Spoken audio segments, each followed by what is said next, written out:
Star Cement Time 8 Brick Breaking প্ৰতিভাবান যুৱক সাহানুৰ আলম আৰু নাই সাহানুৰ আলম আৰু সাহানুৰৰ পত্নীৰ মাজত দীৰ্ঘদিনৰ পৰা পাৰিবাৰিক কন্দল চলি আছিল আৰু তাৰ পিছতে পত্নীয়ে অতি নিখংখভাৱে সাহানুৰ আলমক হত্যা কৰাৰ গুৰুতৰ অভিযোগ উত্থাপন কৰা হৈছে মৃত্যুমুখত পৰিছে প্ৰতিভাবান যুৱক সাহানুৰ আলমৰ ইতিমধ্যে জানাজা সম্পন্ন কৰা হৈছে জানাজাত হাজাৰ হাজাৰ মুছলমান লোক আহিছে কান্দোনত ভাগি পৰিছে গাঁওবাসী এই মুহূৰ্তত লৈ অহাৰ চেষ্টা কৰিছো star cement time 8 brick breaking বিহুৰ আনন্দৰ মাজতে ৰাজ্যত সংঘটিত হৈছে এই ভয়াবহ ঘটনা মৃত্যুমুখত পৰিছে সাহানুৰ আলম নামৰ প্ৰতিভাবান যুৱকগৰাকী পত্নী আৰু সাহানুৰৰ মাজত দীৰ্ঘদিনৰ পৰা চলি আছিল পাৰিবাৰিক কন্দল আৰু এই পাৰিবাৰিক কন্দলৰ ভয়ংকৰ পৰিণতি পুৱাতে ওলাই আহিল শ শ মুছলমান লোকসকলে জানাজা সম্পন্ন কৰিলে সাহানুৰৰ পত্নীয়ে সাহানুৰক হত্যা কৰাৰ গুৰুতৰ অভিযোগ উত্থাপন কৰা হৈছে সাহানুৰ আলমক হত্যা কৰাৰ অভিযোগ পত্নীৰ বিৰুদ্ধে উত্থাপন কৰা হৈছে যেটো পাৰিবাৰিক কন্দল দীৰ্ঘদিনৰ পৰা চলি আছিল সাহানুৰ আৰু পত্নীৰ ইতিমধ্যে আৰক্ষীয়ে আটক কৰিছে সাহানুৰ আলমৰ পত্নীক আৰক্ষীয়ে খুদপুছ অব্যাহত ৰাখিছে যে কিয় এনে নিকৃষ্ট কাণ্ড সংঘটিত কৰিলে পত্নীয়ে দীৰ্ঘদিন ধৰি পতি পত্নীৰ মাজত পাৰিবাৰিক কন্দল চলি থকাৰ গুৰুতৰ অভিযোগ উত্থাপন কৰা হৈছে মৰণোত্তৰ পৰীক্ষাৰ পাছতে কান্দি সাহানুৰৰ জানাজা সম্পন্ন কৰে মুছলমান ৰাইজে পাৰিবাৰিক কন্দল দীৰ্ঘদিনৰ পৰা চলি আছিল সাহানুৰ আলম আৰু সাহানুৰৰ পত্নীৰ মাজত চলি আছিল পাৰিবাৰিক কন্দল আৰু এই পাৰিবাৰিক কন্দলৰ ভয়ংকৰ পৰিণতি মৃত্যুমুখত পৰিল সাহানুৰ আলম নগাঁৱৰ কচুৱাৰ ৰাঙলু বস্তিত গাঁৱত সংঘটিত হৈছে এই চাঞ্চল্যকৰ ঘটনা সমগ্ৰ ঘটনা সন্দৰ্ভত ইতিমধ্যে আৰক্ষী অব্যাহত ৰাখিছে তদন্ত সাহানুৰৰ জানাজা সম্পন্ন কৰে মুছলমান ৰাইজে কান্দোনত ভাগি পৰিছে মুছলমান ৰাইজ যথেষ্ট প্ৰতিভাবান যুৱক আছিল সাহানুৰ আলম সাহানুৰে এয়া দেখিবলৈ পাইছে সাহানুৰে বিভিন্ন ধৰণৰ ছবি অংকন কৰিছিল ৱালত ছবি অংকন কৰিছিল বহু প্ৰতিভাৰ গৰাকী আছিল সাহানুৰক হেৰুৱাই আজি কান্দোনত ভাগি পৰিছে সমগ্ৰ অঞ্চলবাসী সাহানুৰে বহুকেইখন ছবি অংকন কৰাৰ সুন্দৰ ছবি অংকন কৰে বুলিও ইতিমধ্যে জানিব পৰা গৈছে স্কুল হওক বা বিভিন্ন প্ৰান্তত সাহানুৰে এনেদৰে ৱাল পেইন্টিং কৰে সাহানুৰক হেৰুৱাই আজি পৰিয়ালবৰ্গ সকলো কান্দোনত ভাগি পৰিছে সাহানুৰ আৰু পত্নীৰ মাজত দীৰ্ঘদিনৰ পৰা পাৰিবাৰিক কন্দল চলি আছিল আৰু পাৰিবাৰিক কন্দলৰ ভয়ংকৰ পৰিণতি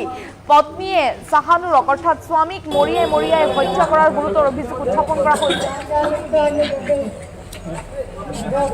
পুৱাতে মুছলমান লোকসকল ওলাই আহিল আৰু জানাজা সম্পন্ন কৰা হ'ল সাহানুৰৰ লগত এনেধৰণৰ নিকৃষ্ট কাণ্ড সংঘটিত কৰাৰ বাবে পত্নী গৰিহণা দিছে আচলতে ৰাইজে সাহানুৰৰ ইতিমধ্যে মৰণোত্তৰ পৰীক্ষা কৰাৰ পিছত জানাজা সম্পন্ন কৰা হয় কান্দোনত ভাগি পৰিছে মুছলমান লোকসকল কচুৱাত এই ঘটনা সংঘটিত হৈছে পাৰিবাৰিক কন্দলৰ বাবে এই কৰুণ পৰিণতি সংঘটিত হৈছে বুলি ইতিমধ্যে জানিব পৰা গৈছে আৰক্ষীয়ে আটক কৰিছে সাহানুৰ আলমৰ পত্নীক দীৰ্ঘদিনৰ পৰা সাহানুৰ আলম আৰু পত্নীৰ মাজত চলি আছিল পাৰিবাৰিক কন্দল আৰু পাৰিবাৰিক কন্দলৰ এয়া ভয়াবহ ৰূপ মন্তব্য কৰিছে সাহানুৰ আলম নামে যাৰ পৰিচয় যোৱা ইংৰাজী 11 তাৰিখে আকস্মিকভাৱে তেওঁৰ ঘৰত বিয়োগ হৈছে বুলি আমি শুনা পাইছোঁ কিন্তু ইয়াৰ মেইন ঘটনাটো হ'ল পূৰ্বৰ পৰাই তেওঁলোকৰ পাৰিবাৰিক কেছকাল আছিলে বিভিন্ন ধৰণৰ হাই কাজিয়া হৈ থাকে পুত্ৰ বোৱাৰী নিজৰ পৰিবাৰ সিহঁতে কাজিয়া কৰি থাকে আমি বহুদিন তেওঁলোকক বুজাইছোঁ অৱশেষত চাইছোঁ যে আমি কণ্ট্ৰল কৰিব নোৱাৰোঁ আমি অলপ বিৰত আছিলোঁ যোৱা 11 তাৰিখে এক ভয়ংকৰ ঘটনা হৈছে এটা পূৰ্ব পৰিকল্পিত বুলি আমি সন্দেহ কৰিছোঁ এই কাৰণে সন্দেহ কৰিছোঁ যেতিয়া মানুহজন ঘৰত গৈ পাইছিলে ওচৰ চুবুৰীয়া মানুহে কৈছিলে যে সাহানুৰ আলম আৰু পৃথিৱীত নাই মাটিত বাগৰি আছে পৰি আছিলে আৰু সেই সময়ত আমাৰ পৰিয়ালৰ মুৰব্বী আমাৰ বৰদেউতা গৈছে নিজৰ মা গৈছে আৰু পৰিয়ালৰ মানুহ গৈ চালে যে তেখেত তাতেই মৃত্যুবৰণ কৰিছে পৰৱৰ্তী সময়ত তেওঁ হস্পিটেললৈ অনা হৈছে হস্পিটেলত লগে ডক্টৰে ডেড বুলি ঘোষণা কৰিছে আৰু আমি আইনী প্ৰক্ৰিয়াৰ দ্বাৰা আমি কচুৱা আৰক্ষী থানাক আমি সমজাই দিছোঁ আমি PM কৰাবৰ কাৰণে পঠাইছোঁ PM কৰি আনিছোঁ এতিয়া অফিচিয়েলি যেটো PM ৰিপৰ্ট হয় তাৰ ওপৰত আমাৰ আস্থা বিশ্বাস সম্পূৰ্ণখিনি আছে আমি আৰক্ষী থানাক গতাই দিছোঁ গতিকে আইনী প্ৰক্ৰিয়াৰ বাবে যেনেদৰে যাব লাগে আমি আইনৰ ওপৰত আস্থা বিশ্বাস ৰাখি আজি আমি এজাহাৰ কৰিছোঁ এজাহাৰ কৰাটো অলপ দেৰি হৈছে পলম হৈছে এই কাৰণেই যে আজি আমাৰ ইছলামিক ৰীতি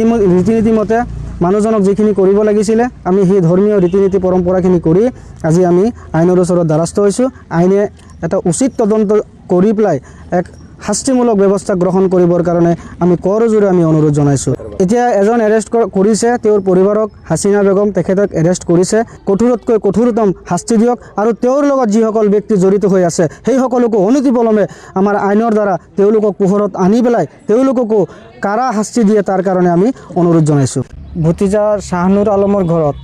এই কেছকালটো তেওঁৰ পৰা পাৰিবাৰিক সমস্যা সদায় হৈ থাকে। সেই হিচাপে আমি ধৰ্মীয় কিছু কাম কাজৰ ক্ষেত্ৰত আমি আৰু অকণমান পলম হ'ল,